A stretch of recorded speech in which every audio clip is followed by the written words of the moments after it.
Hi అండి, నమస్తే. Welcome back to our channel cook with Sravs. ఇవాళ వీడియోలో ఎంతో టేస్టీగా హెల్తీగా చేసుకునే ఒక మంచి డ్రై ఫ్రూట్ మిల్క్ షేక్ని మీకు చూపించబోతున్నానండి. ఈ వీడియోలో చూపించిన విధంగా మీరు ప్రాసెస్ కనుక కరెక్ట్గా చేసి మిల్క్ షేక్ చేసినట్లయితే మనం బయట జ్యూస్ సెంటర్లో తాగే డ్రై ఫ్రూట్ మిల్క్ షేక్ కన్నా కూడా చాలా టేస్టీగా ఉంటుంది.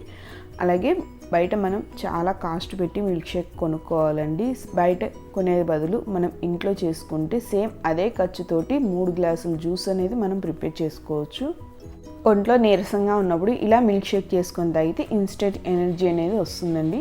మరి లేట్ చేయకుండా ఈ డ్రై ఫ్రూట్ మిల్క్ షేక్ ఎలా చేయాలో ఇప్పుడు ప్రాసెస్లోకి వెళ్ళిపోదాం. మిక్సీ జార్లోకి ఒక 4 అంజీర్ని ఇలా చిన్న ముక్కలుగా కట్ చేసి వేసుకోండి. ఇందులోనే 2 టేబుల్ స్పూన్లు బెల్లం పౌడర్, ఒక 4 పండు ఖర్జూరాన్ని గింజలు తీసేసి ఈ విధంగా సాఫ్ట్గా ఉన్న ఖర్జూరం తీసుకొని ఒక 4 ఖర్జూరం వేసుకోండి. ఇందులోనే 2 టేబుల్ స్పూన్ల వరకు కిస్మిస్, అలాగే ఒక 15 జీడిపప్పు పలుకులు, 2 walnut, 1 teaspoon pumpkin seeds, 1 teaspoon sunflower seeds, 2 table స్పూన్లు పిస్తా, 2 టీ స్పూన్లు వాటర్ మెలన్ సీడ్స్, 2 టీ స్పూన్లు మస్క్ మెలన్ సీడ్స్, అలాగే బ్రెజిల్ నట్ అండ్ పీకాన్స్. ఇవి 2 కలిపి ఒక 2 తీసుకొని ఇలా చిన్న ముక్కలుగా పీసెస్ లాగా చేసుకొని తీసుకోవాలండి. ఇది ఆప్షనల్ అండి, వేసుకుంటే బాగుంటుంది. ఒకవేళ మీ దగ్గర లేకపోతే స్కిప్ చేసేయచ్చు. ఇప్పుడు ఇందులోకి 1 కప్పు వరకు పచ్చిపాలను తీసుకోవాలి. మనకి బయట జ్యూస్ షాపుల్లో పచ్చిపాలు వేస్తారు కాబట్టి నేను ఇవి వేస్తున్నానండి. మీకు ఇలా వద్దు అనుకుంటే పాలని కాచి చల్లార్చి ఫ్రిడ్జ్లో ఉంచుకొని అవి కూడా తీసుకోవచ్చు. ఇందులోనే రాక్ సాల్ట్ని ఒక చిన్న పలుకు వేసుకోండి. మీ దగ్గర రాళ్ళుప్పు లేకపోతే నార్మల్ సాల్ట్ కూడా ఒక చిటికెడు వేసుకోవచ్చు. ఇప్పుడు ఇందులోకి 2 టేబుల్ స్పూన్ వరకు బాదం స్లైసెస్ని వేసుకోవాలండి. మీ దగ్గర బాదం స్లైసెస్ ఉంటే వేసుకోవచ్చు, లేదు మీరు నార్మల్ బాదం యూజ్ చేస్తాను అంటే ముందుగా మనం నట్స్ గ్రైండ్ చేసుకున్నాం కదా, ఆ స్టేజ్లోనే వేసుకోవాలి. ఇప్పుడు ఈ మొత్తాన్ని మరొకసారి బాగా మిక్సీలో స్మూత్గా బ్లెండ్ చేసుకోవాలండి. ఈ విధంగా బాగా మెత్తగా బ్లెండ్ చేసుకున్న తర్వాత ఇంకొక 1 కప్పు వరకు పాలను పోసుకోవాలి.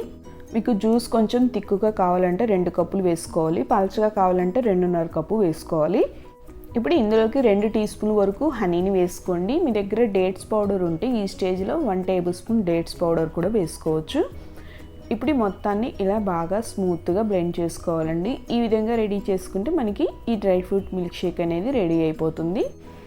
ఈ విధంగా తయారు చేసుకున్న మిల్క్ షేక్ని పిల్లల నుంచి పెద్దవాళ్ళ వరకు ఎవరైనా తీసుకోవచ్చండి. నీరసంగా ఉన్నప్పుడు 1 గ్లాస్ ఇలా మిల్క్ షేక్ చేసుకొని తాగండి, ఇన్స్టెంట్ ఎనర్జీ వస్తుంది. పిల్లల నుంచి పెద్దవాళ్ళ వరకు ఎవరైనా సరే ఈ మిల్క్ షేక్ని చేసుకొని తాగొచ్చండి. డ్రై ఫ్రూట్స్ తినని పిల్లలకి, డ్రై ఫ్రూట్స్ తినలేని పెద్దవాళ్ళకి ఈ విధంగా కనుక చేసి ఇచ్చినట్లయితే వాళ్ళు హ్యాపీగా తీసుకుంటారండి. బయట తాగే మిల్క్ షేక్ కన్నా కూడా ఇది ఎన్నో రెట్లు టేస్టీగా ఉంటుందండి. అలాగే మనం ఇంట్లో చేసుకుంటున్నాం కాబట్టి చాలా హెల్తీగా హైజీనిక్గా చేసుకోవచ్చు. సో ఫ్రెండ్స్, మీకు ఈ రెసిపీ నచ్చిందా? నచ్చితే మీరు కూడా తప్పకుండా ఒక్కసారి ట్రై చేసి చూడండి, మీ అందరికీ తప్పకుండా నచ్చుతుంది. అలాగే ట్రై చేశాక మీకు ఎలా కుదిరింది అనేది నాకు కామెంట్ సెక్షన్లో కామెంట్ చేయడం మాత్రం మర్చిపోకండి. అలాగే మీకు ఈ రెసిపీ నచ్చినట్లయితే లైక్ చేయండి, మీ ఫ్రెండ్స్ అండ్ రిలేటివ్కి షేర్ చేయండి.